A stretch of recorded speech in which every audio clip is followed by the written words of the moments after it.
Agora nós vamos apresentar o problema do consenso, que vai ser o nosso problema canônico, no sentido de problema impossível de ser resolvido usando apenas leitura escrita em registradores em sistemas multiprocessadores. Ele é o problema canônico porque, a partir desse resultado de impossibilidade, a gente mostrar que uma série de outros problemas também são impossíveis usando só leituras escritas em registradores. E a nossa técnica para isso vai ser usar reduções. Então a gente vai reduzir o problema do consenso para outros problemas. E essa ideia de redução é uma ideia muito importante, muito fundamental no contexto de computação. Então a gente vai ter uma boa oportunidade de aprender essa ideia no contexto de computação para multiprocessadores, né? Computação concorrente. Então vamos partir aqui para a descrição do problema do consenso. O problema do consenso ele consiste em você ter vários processadores que propõem valores, então cada um propõe um valor. Aqui o processador 32 está propondo o valor, o processador vermelho está propondo o valor 32, o verde o valor 19 e o processador roxo o 21. E os processadores precisam concordar sobre algum desses valores que foram propostos. Então, para isso, eles podem se comunicar entre si por meio de registradores compartilhados, como a gente já vinha fazendo até agora, nos outros capítulos, até que, eventualmente, por exemplo, todos concordem que o valor 19 é o valor proposto em cima do qual todos eles vão passar a trabalhar. Então, é um problema bem simples, né? E a gente quer soluções que sejam consistentes e válidas. Consistentes significa que todas as threads decidem pelo mesmo valor, e válidas significa que o valor sobre o qual elas entram em acordo é um dos valores que foi propostos por uma das threads, né? Então, a gente quer soluções que sejam weight-free, no sentido de que se um dos processos falhar, por exemplo, o processo roxo falhar, ainda assim os processos vermelho e verde têm que ser capazes de entrar num acordo sobre qual valor a ser usado. Formalmente, esse problema, então, vai ser mostrado de acordo com essa proposição. A gente vai mostrar que não existe solução weight-free que implemente o problema de consenso entre N-threads, no caso em que você só tem registradores de leitura e escrita. E as implicações são inúmeras, como a gente falou. Uma série de outros problemas a gente vai mostrar que também não tem como ser resolvidos usando só leitura escrita. Por exemplo, a gente vai mostrar que não é possível resolver o problema da fila FIFO com 2 leitores, usando só leitura escrita e de maneira weight-free. Vai mostrar que não é possível resolver o problema do snapshot e uma série de outros problemas. Então, isso sugere que a gente precisa de alguma instrução extra para resolver esses problemas, e no caso a solução extra, essa instrução extra vai ser a compare and set. Então, aqui está a estratégia para provar que o consenso não tem como ser resolvido. Primeiro a gente vai assumir que é possível e vai chegar numa contradição. E a gente vai considerar o caso só de 2 processos. Vou mostrar que mesmo no caso só de 2 processos, ainda assim não é possível resolver consenso só com leitura escrita.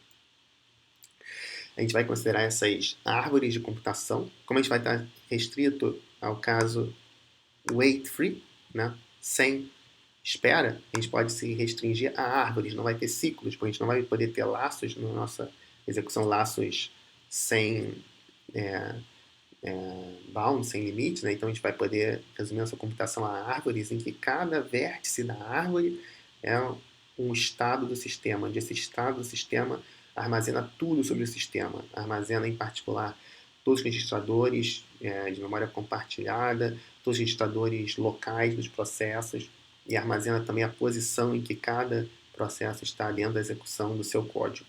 E aí, a partir de cada um desses estados, a gente pode ter movimentações dos processos. Então, por exemplo, o processo azul, o processo A mover, a gente vai para um outro estado, esse processo vermelho mover, a gente vai para um outro estado, né? E essas movimentações podem ser leituras escritas nos registradores locais ou compartilhados, ok?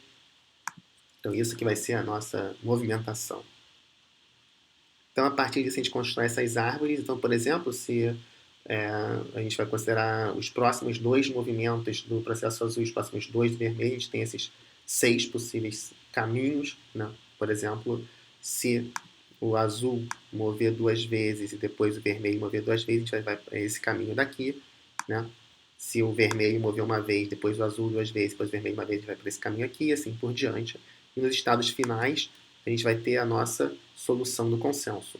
Então, quando a gente atingir um dos estados finais, a gente vai saber se o consenso deu 0 ou 1, porque a gente tem dois processos, né? A gente vai ter dois processos, já considerando o consenso para dois processos, e a gente está assumindo que cada um vai propor ou 0 ou 1. Então, estados bivalentes vão ser estados em que você não vai saber ainda a resposta do problema. Então, esse estado aqui marcado, aqui na figura, é um estado bivalente. Por quê? Porque nesse estado você ainda não sabe se a resposta do problema foi 0 ou foi 1. Um estado univalente, por outro lado, é um estado que você já sabe que a resposta deu 0 ou 1. Então, nesse estado aqui, por exemplo, a gente sabe que a resposta deu 0. E nesse estado aqui, né, a gente sabe que a resposta deu 1. O primeiro passo da nossa prova vai ser mostrar que existem estados bivalentes. Como é que a gente vai fazer isso? Né? Então, a demonstração desse resultado parcial é bem simples. Né? Como é que ela vai funcionar? É o seguinte: se os dois processos inicialmente propuserem o valor 0, né, não tem dúvida. O estado inicial é um estado univalente e a resposta final do problema vai ser 0. Mesmo que um processo falhe, mesmo que o processo vermelho falhe, não tem problema. O azul pode seguir sozinho, e aqui entra esse conceito de execução solo, ou seja, o azul é um solista, como na música, né? Um solista é aquele que toca o instrumento sozinho. Aqui o processo azul é um processo solista, ele vai executar sozinho o código, né? Não tem problema, mesmo que o vermelho tenha falhado, ele vai executar sozinho e vai saber que a resposta é 0, porque ele propôs 0. E a mesma coisa se os dois propuserem 1, mesmo que o processo azul falhe, não tem problema, um vai seguir sozinho, ele é um solista, ele toca sozinho e dá 1. O problema surge quando um propõe 0 e o outro propõe 1. Se um pensa que a resposta, ou propõe que a resposta seja 0 e o outro que a resposta seja 1, né? O que pode acontecer? Se um dos processos falhar, né? Então o outro vai executar de maneira solo, porque a gente tem uma solução weight-free, né? Por definição a gente está assumindo uma solução weight-free, então vai executar solo e vai retornar o valor que ele pensava que era o valor correto, né? Então nesse caso, se o vermelho falhar, o azul executar solo e vai decidir por 0.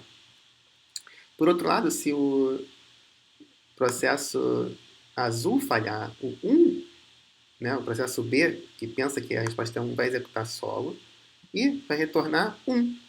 Então, a partir de um estado inicial, né, a gente teve duas soluções possíveis. Uma é se o azul falhar e outra é se o vermelho falhar. Né? E a gente não tem como decidir de antemão se a resposta vai ser 0 ou vai ser 1, porque vai depender realmente de quem falhar primeiro. Né? Então, a partir desse estado inicial 0, 1, a gente tem um estado bivalente. Então, com isso, a gente mostrou que existe um estado bivalente. Né? Agora, a gente vai partir para a nossa segundo resultado, que são estados críticos. A gente vai mostrar que não só existem estados bivalentes, como existem estados críticos. O que é um estado crítico? É um estado bivalente, ou seja, a partir dele você não tem como saber a resposta. Então, esse aqui é um estado bivalente. Se for para a esquerda, vai dar 0, se for para a direita, vai dar 1. Mas, tal que, se você for para um lado, você aí sim vai saber que é 0, e se for para o outro, aí sim vai saber que é 1. Ou seja, a partir de qualquer movimentação de um dos processos, você vai obter ou só 0 ou só 1. Então, a partir de um estado crítico, se o processo azul for primeiro, você vai decidir 0, e se o vermelho for primeiro, você vai decidir 1. Então, aqui tem mais uma vez um exemplo. Né? Se você tem um estado inicial e você passou por vários estados, esses estados intermediários aqui, todos eles são bivalentes. Esse estado é um estado bivalente, esse aqui é um estado bivalente, e assim por diante. Né? Mas esse estado final daqui, né, esse estado C, é um estado crítico. Por que ele é um estado crítico? Porque a partir desse estado C, o que acontece? A partir desse estado C, você vê que ou o sistema vai partir para o 0 ou vai partir para o 1. Né? A partir desse estado C, você conclui